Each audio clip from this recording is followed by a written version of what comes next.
দোয়া আমল ছাড়াও কঠিন অভাব অনটন হতে মুক্তি পাওয়া যায়। অনেক অনেক টাকার মালিক হওয়া যায়। আবার দোয়া আমলের মাধ্যমেও কঠিন অভাব অনটন হতে মুক্তি পাওয়া যায়। অনেক অনেক টাকার মালিকও হওয়া যায়। প্রিয় দর্শক, এক ব্যক্তি সকালবেলা ঘুম থেকে উঠল, মোবাইল খুলল, এরপর সে চমকে গেল। হঠাৎ তার একটি মেসেজ আসলো এবং সেখানে লেখা ছিল 2 কোটি টাকা আপনার অ্যাকাউন্টে ক্রেডিট করা হয়েছে। কে দিল এত টাকা? জানা গেল এক বড় দাতা, তিনি 2 কোটি টাকা তার অ্যাকাউন্টে ক্রেডিট করেছেন, ডোনেশন করেছেন। প্রিয় দর্শক, এক ঝটকাতেই তার জীবনের সব অভাব কষ্ট দূর হয়ে গেল, আর্থিক কষ্ট দূর হয়ে গেল এবং সে করোড়পতি হয়ে গেল কোনো আমল ছাড়াই। প্রিয় দর্শক, আবার আমলের মাধ্যমেও আল্লাহ রাব্বুল আলামিনের রহমতে এত টাকার মানুষ মালিকও হয়ে যায়। এক ঝটকাতেই সব অভাব অনটন দূর হয়ে যায়। প্রিয় দর্শক, মনে রাখবেন, আমল ছাড়া যে সম্পদ যে টাকা হাতে আসে, সেই সম্পদ সেই টাকাতে কোনো বরকত থাকে না। এর মতলব আপনার কাছে সম্পদ থাকবে, দৌলত থাকবে, কিন্তু এর উপকারিতা আপনি তেমন লাভ করতে পারবেন না। বিভিন্ন বিপদ মুসিবত উপদ্রব আপনার জীবনে আসতেই থাকবে।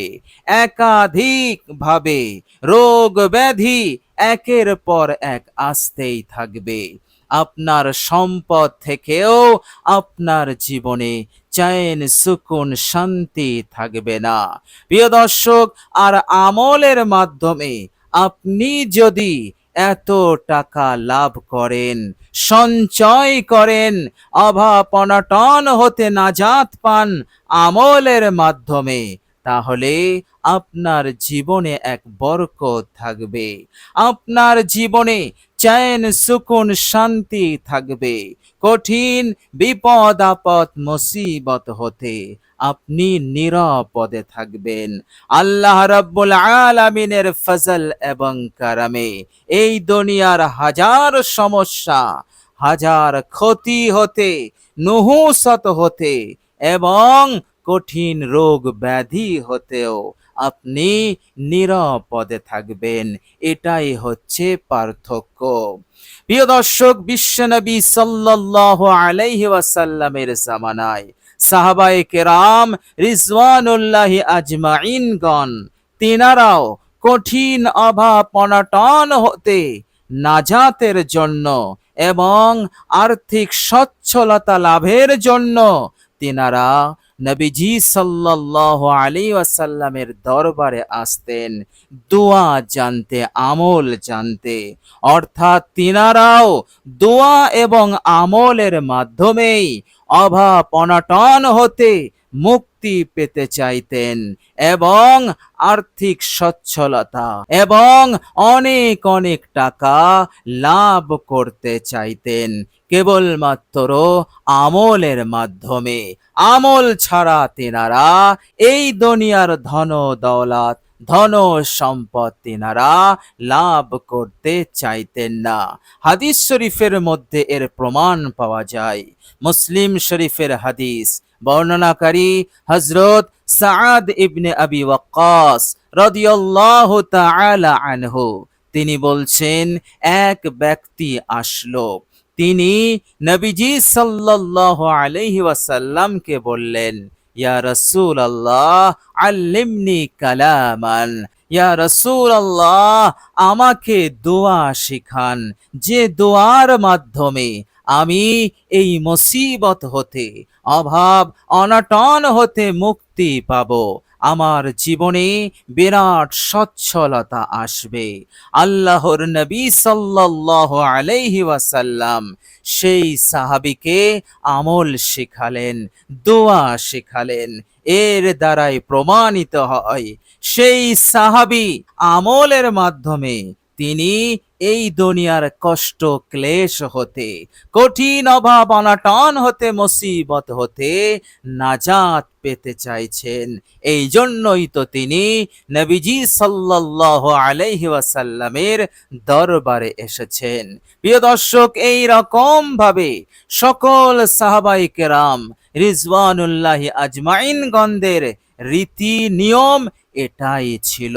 প্রিয় দর্শক, আজকের ভিডিওতে এমন একটি দোয়া আমি আপনাদের সঙ্গে শেয়ার করব।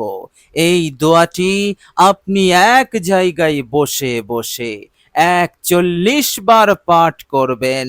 আমলটি করবেন এই আমলের মাধ্যমে এক ঝটকাতেই আল্লাহ পাক আপনার সংসার হতে কঠিন অভাব অনটনকে তিনি দূর করে দেবেন।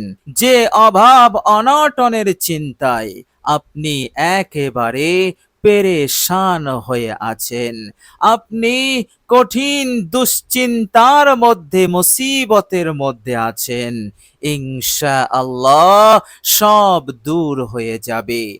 আর আল্লাহ পাক মওত পর্যন্ত আপনার সংসারে অভাব অনটন দেবেন না।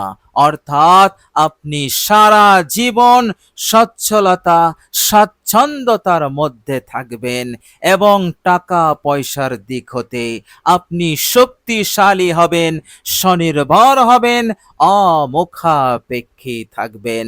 বলুন সুবহানাল্লাহ। আপনি শুধু মহান রব্বুল আলামিনের ওপরে বিশ্বাস রেখে, তেনার ওপরে ইয়াকিন রেখে যে তিনি অভাব দূর করার মালিক, তিনি রিজিক দানকারী, তিনি যাকে চান অভাব অনটনের মধ্যে ফেলে দেন, আবার যাকে চান রিজিককে প্রশস্ত করে দেন। এই রকম ভাবে সেই মহান রব্বুল আলামিনের ওপরে আস্থা রেখে আপনি দোয়াটি পড়বেন, আল্লাহ রব্বুল আলামিন খুশি হয়ে যাবেন।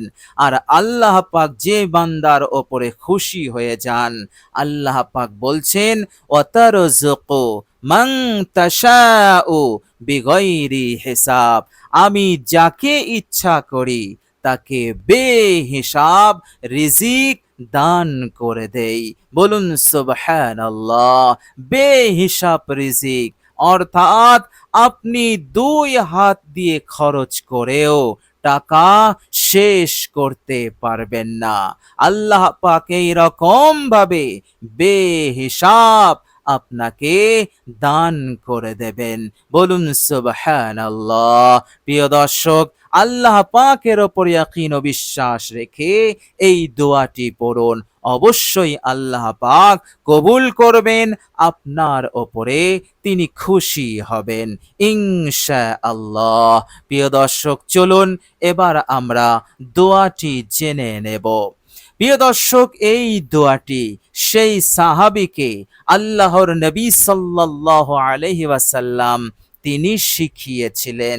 যখন সেই সাহাবী দোয়াটি শিখে তিনি বাড়ি ফিরে যাচ্ছিলেন, সেই সময় নবীজি সাল্লাল্লাহু আলাইহি ওয়াসাল্লাম মন্তব্য করলেন।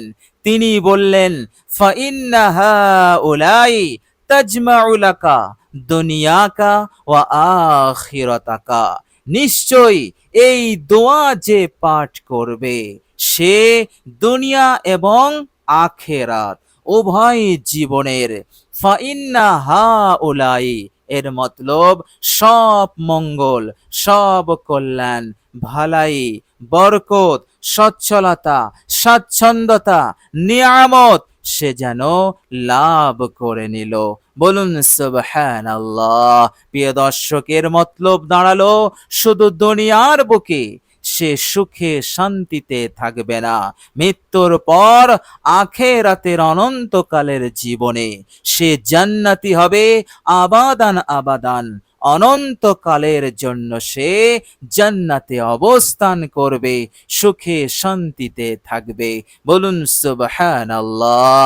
এ কথা বিশ্বনবী রাহমাতুল লিল আলামিন বলেছেন। প্রিয় দর্শক, সেই দোয়াটি আজকে আমি আপনাদের সঙ্গে শেয়ার করব। এই দোয়াটি আপনি পাঠ করুন মাত্র ৪১ বার। প্রিয় দর্শক, চেষ্টা করবেন অজু অবস্থায় দোয়াটি পাঠ করার। দোয়াটি যখন আপনি পাঠ করবেন অবশ্যই শুরুতে ৩ বার ইস্তেগফার পড়ে নেবেন। অতীত জীবনের ভুল ত্রুটির ওপর অনুতপ্ত লজ্জিত হয়ে আস্তাগফিরুল্লাহাল্লাযী লা ইলাহা ইল্লা হুয়াল হাইয়ুল কাইয়্যুম ওয়া আতুবু ইলাইহি। আমি ক্ষমা প্রার্থনা করছি সেই সত্তার কাছে যিনি ছাড়া কোনো ইলাহ নেই, কোনো মা'বুদ নেই। তিনি চিরঞ্জীব, নিয়ন্ত্রণকারী, এবং আমি তারই কাছে তওবা করছি। প্রিয় দর্শক, ইস্তেগফারটি পাঠ করার পর আপনি ৩ বার দরুদ শরীফ পড়বেন। আপনার জানা যে কোনো দরুদ আপনি পড়তে পারেন, তবে নবীর প্রতি মোহাব্বত, ভালোবাসা উজাড় করে দিয়ে আজমতের সহিত গুরুত্ব সহকারে দরুদ শরীফ পড়বেন। এরপর ৩ বার এই ইসমে আজমটি পড়বেন, ইয়া জাল জালালি ওয়াল ইকরাম, ইয়া জাল জালালি ওয়াল ইকরাম, ইয়া জাল জালালি ওয়াল ইকরাম। প্রিয় দর্শক, এবার আপনি দোয়াটি পড়বেন আল্লাহ পাকের ওপরে পূর্ণাঙ্গ ইয়াকিন ও বিশ্বাস রেখে, ভরসা রেখে, আস্থা রেখে। দোয়াটি হচ্ছে, আল্লাহুম্মা গফিরলি ওয়ারহামনি ওয়াহদিনি ওয়ারযুকনি ওয়াআফিনি। আল্লাহুম্মা গফিরলি ওয়ারহামনি ওয়াহদিনি ওয়ারযুকনি ওয়াআফিনি। হে আল্লাহ, আমায় মাফ করে দিন। হে আল্লাহ, শুধু মাফ করলে হবে না, আমার ওপর রহম করুন, দয়া করুন। আপনার রহম দয়া ছাড়া আমি কিছুই লাভ করতে পারবো না। হে আল্লাহ, আপনি আমার হিদায়েতের ওপর অবিচল রাখুন, হিদায়েত দান করুন। হে আল্লাহ, আপনি আমায় রিজিক দান করুন। হে আল্লাহ, আপনি আমায় আফিয়াত, সুস্থতা, চैन, সুকুন, শান্তি আপনি দান করুন। আল্লাহর নবী সাল্লাল্লাহু আলাইহি ওয়াসাল্লাম এই দোয়াটি শেখানোর পর বললেন, ফাইন্নাহা উলাই তাজমাউ লাকা দুনিয়াকা ওয়া আখিরাতাকা। এই দোয়া যারা পাঠ করবে তারা যেন দুনিয়া এবং আখেরাত উভয় জাহানের সব মঙ্গল, সব কল্যাণ, সব নিয়ামত তারা যেন লাভ করে নিল। বলুন সুবহানাল্লাহ। সুতরাং অসাধারণ এই দোয়াটি অত্যন্ত গুরুত্ব সহকারে পড়ুন, কষ্ট করে মাত্র ৪১ বার পড়ুন। ইনশাআল্লাহ এক ঝটকাতেই আল্লাহ পাকের রহমতে আপনার জীবনে যে কঠিন অভাব, যে কঠিন দুরবস্থা, দুর্দশা রয়েছে সব দূর হয়ে যাবে ইনশাআল্লাহ। আপনি লিখে নিতে পারেন, এর মধ্যে কোনো সন্দেহ নেই। আপনি শুধু সুন্দর করে এবং আন্তরিকতার সহিত সঠিকভাবে আমলটি করুন, দোয়াটি পড়ুন, জীবন বেনে যাবে, জীবন বদলে যাবে ইনশাআল্লাহ। প্রিয় দর্শক, আল্লাহ পাকের কাছে দোয়া করি আল্লাহ পাক যেন আমাদের সকলকে কবুল করেন, সকলকে ভালো রাখেন, সুস্থ রাখেন, মনের আশা আকাঙ্ক্ষা পূরণ করে দেন, আর এই দুনিয়ার যাবতীয় বিপদ আপদ মুসিবত, বেউজ্জতি হতে, ক্ষতি হতে, অমঙ্গল কল্যাণ হতে হেফাজত করেন। আমিন সুম্মা আমিন। প্রিয় দর্শক, কমেন্ট বক্সে একবার আমিন লিখে দেবেন। আজ এ পর্যন্তই। সকলে ভালো থাকবেন, সুস্থ থাকবেন। ভিডিওটি ভালো লাগলে একটি লাইক এবং শেয়ার করে দেবেন। প্রিয় দর্শক, শেষে আমার আন্তরিক সালাম নেবেন। আসসালামু আলাইকুম ওয়া রাহমাতুল্লাহি ওয়া বারাকাতুহু।